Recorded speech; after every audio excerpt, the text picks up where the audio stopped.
Welcome to new TV Telugu. ఇప్పుడు AP top 10 చూద్దాం. నరసరావుపేట మండలంలోని ఎల్లమంద గ్రామంలో గ్రామీణ నీటి సరఫరా కేంద్రాన్ని నరసరావుపేట ఎమ్మెల్యే చిద్దలవాడ అరవింద్ బాబు ప్రారంభించారు. ఈ సందర్భంగా వారు మాట్లాడుతూ కేంద్ర ప్రభుత్వం, రాష్ట్ర ప్రభుత్వం అనుసంధానంతో చేపట్టిన జలజీవన్ మిషన్ ప్రోగ్రాం ద్వారా ప్రతి ఇంటికి మంచినీటి కుళాయి ఏర్పాటు చేయడం జరుగుతుందన్నారు. కదిరి పట్టణంలోని మసానంపేట ఉట్టి రూమ్స్ లో ముఖ్యమంత్రి చంద్రబాబు ఆదేశాల మేరకు రైస్ మిల్స్, కిరాణా మర్చెంట్స్ అసోసియేషన్ వారు రైతు బజార్ను ప్రారంభించారు. ఎమ్మెల్యే కందికుంట వెంకట ప్రసాద్ ముఖ్య అతిథిగా పాల్గొన్నారు. సామాన్య ప్రజలకు అందుబాటులో ఉండే విధంగా రైతు బజార్ను ప్రారంభించామని ఎమ్మెల్యే తెలిపారు. టీడీపీ నాయకులు, కార్యకర్తలు పాల్గొన్నారు. ఆర్టీసీ ఎంప్లాయీస్ యూనియన్ 73వ ఆవిర్భావ దినోత్సవాన్ని చిత్తూరు 2వ డిపోలో ఘనంగా నిర్వహించారు. రాష్ట్ర నేత రాధాకృష్ణ, ఏఐటీయూసీ గౌరవ అధ్యక్షుడు నాగరాజు ఎర్ర జెండాను ఊపి ఆవిష్కరించారు. ఆర్టీసీ ఉద్యోగుల పరిష్కారానికి కృషి చేస్తున్న ఏకైక సంస్థ ఎంప్లాయీస్ యూనియన్ మాత్రమే అన్నారు. యూనియన్ బలోపేతానికి అందరూ సహకరించాలని కోరారు.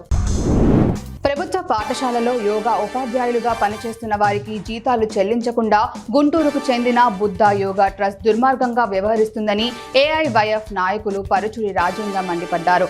జీతాలు చెల్లించమని అడిగితే బెదిరింపులకు పాల్పడడం సిగ్గుచేటన్నారు. విజయవాడ దాసరి భవన్లో యోగా టీచర్తో కలిసి మీడియా సమావేశంలో మాట్లాడుతూ ఉద్యోగాలను పర్మనెంట్ చేస్తామంటూ లక్షలు వసూలు చేశారని అన్నారు.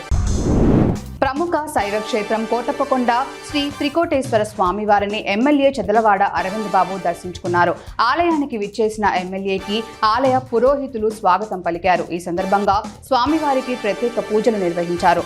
వర్షాలు సకాలంలో పడి పంటలు సుభిక్షంగా పండాలని స్వామివారిని కోరుకున్నారు. స్వామివారి అనుగ్రహంతోనే పల్నాడు జిల్లా కేంద్రం సిద్ధించిందని అన్నారు.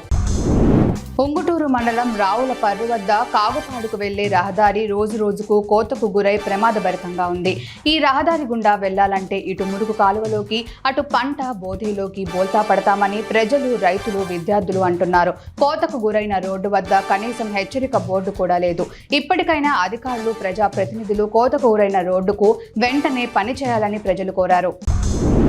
కదిరి మాజీ ఎమ్మెల్యే పివి సిద్ధారెడ్డి వైసీపీ తనను సస్పెండ్ చేయడంపై స్పందించారు. ఆయన మాట్లాడుతూ ఆస్తులు అమ్మించి కోట్లు ఖర్చు పెట్టించి ఓ అమాయకుడిని బలిపశువును చేశారని ఆరోపించారు. మక్తుల్ గెలవలేరని అందరికీ తెలిసినా అన్ని సర్వేలు చెప్పినా ఆయననే అభ్యర్థిగా ప్రకటించారని తెలిపారు. ఆయన 7 నెలల్లో ఏ రోజు కూడా వైసీపీని విమర్శించలేదని, పార్టీ వ్యతిరేక కార్యకలాపాలకు పాల్పడలేదని పేర్కొన్నారు. రామసముద్రంలో సచివాలయం 2ను ఎమ్మెల్యే షాజహాన్ బాషా ఆకస్మిక తనిఖీ చేశారు. సచివాలయంలో రికార్డులను, హాజరు పట్టీలను పరిశీలించారు.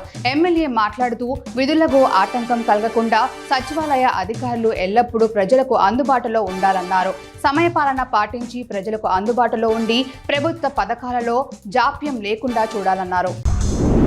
కౌతాలం మండలంలోని కుంటనహల్ గ్రామ శివారులోని పొలంలో రైతులు దొడ్డన్నగౌడ్, మారప్ప, రాజాగౌడ్ మరికొంతమంది తమ పొలాల్లోని బోర్లకు నాణ్యమైన విద్యుత్ సరఫరా కోసం విద్యుత్ ట్రాన్స్ఫార్మర్ను ఏర్పాటు చేసుకున్నారు. లో వోల్టేజ్ సమస్యను అధిగమించేందుకు ట్రాన్స్ఫార్మర్ను ఏర్పాటు చేసుకున్నట్లు రైతులు తెలిపారు. నిర్మాత ఎస్కేఎన్ ఇచ్చిన మాట నిలబెట్టుకున్నారు. పిఠాపురంలో పవన్ కళ్యాణ్ గెలిచాక తన భర్త రిక్షా దొక్కి సంపాదించిన డబ్బుతో ఊరంతా పార్టీ ఇస్తానని మరియమ్మ అనే మహిళ మాట్లాడిన వీడియో వైరల్ అయిన సంగతి తెలిసిందే. దీనిపై గతంలో స్పందించిన ఎస్కేఎన్ పవన్ పై ఆమె చూపించిన స్వచ్ఛమైన ప్రేమకు ఆటో బహుమతిగా ఇస్తానని ప్రకటించారు. అన్నట్టుగానే నేడు పిఠాపురం వెళ్లి కొత్త ఆటోను గిఫ్ట్ గా ఇచ్చారు.